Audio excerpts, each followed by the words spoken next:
This stash of ancient documents is one of the greatest archaeological discoveries of all time. The Dead Sea Scrolls!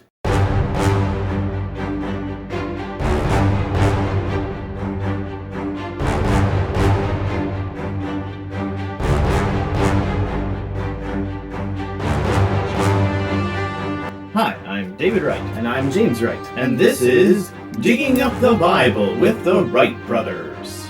I have a question for you. How old is Genesis, the first book of the Bible? Oh, well, I'd have to say about 3,500 years old. Nope.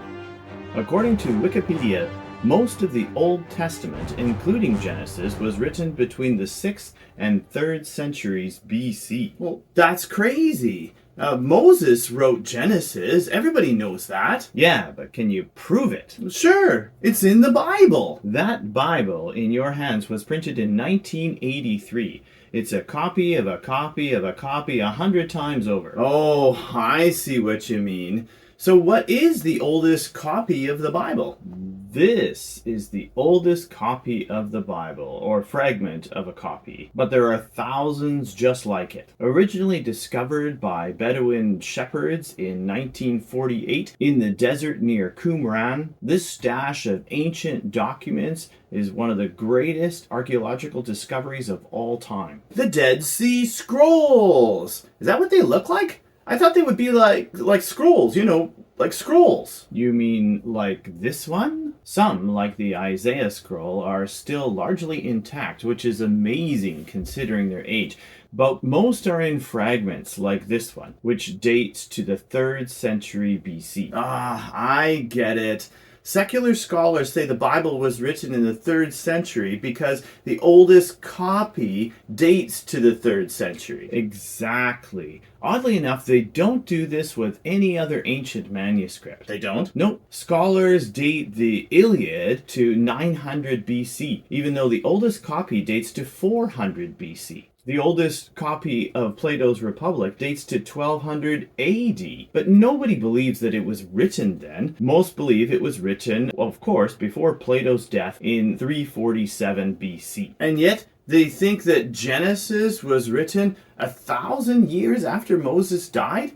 That's just silly. It's a double standard that is certainly illogical but infuriatingly difficult to refute.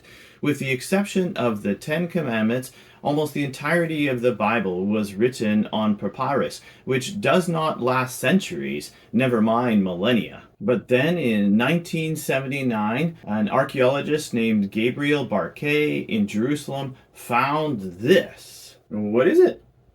The Silver Scrolls. Really? It doesn't look like a scroll either. More like an old cigarette butt. Over the next decade, the badly tarnished silver objects was painstakingly unraveled and chemically treated, digitally photographed, and carefully examined. To everyone's surprise, it revealed a microscopic fragment from Scripture, Numbers 6:24 to 26. The Lord bless and keep you. The Lord make his face shine on you and be gracious to you. The Lord turn his face toward you and give you peace. That's amazing. So how old is it? Based on the pottery found nearby and the style of the script, archaeologists date it to the 7th century BC, a good 400 years older than the Dead Sea Scrolls, and more than 100 years older than the earliest date ascribed to the Bible by secular scholars. So I guess that proves it. The Bible is older than they thought. Well, it gets even better. Wrapped around that original scroll was an even larger scroll made of silver with Deuteronomy 7:9. Know therefore that the Lord your God is God, the faithful God, who keeps covenant and steadfast love with those who love him and keep his commandments to 1,000 generations. Obviously, if there are ancient fragments of not one but 2 books of Moses, then this proves that they were written before the exile, right? Wrong. According to skeptics, this only proves that these verses were old.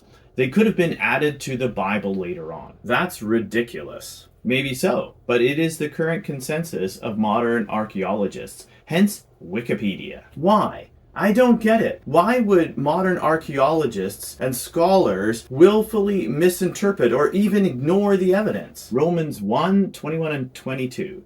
Because that, when they knew God, they glorified him not as God, neither were thankful, but became vain in their imaginations, and their foolish heart was darkened. Professing themselves to be wise, they became fools. That's interesting. So the experts, the guys who were supposed to be wise, would rather say something completely foolish than admit that God exists. Exactly. So what does that mean for the university student or Christian professor who faces ridicule for his or her faith? Well, it can be rough to face persecution, but Jesus says, "Rejoice and be glad, because great is your reward in heaven. For in the same way they persecuted the prophets who were before you." Matthew 5:12. Thanks for listening.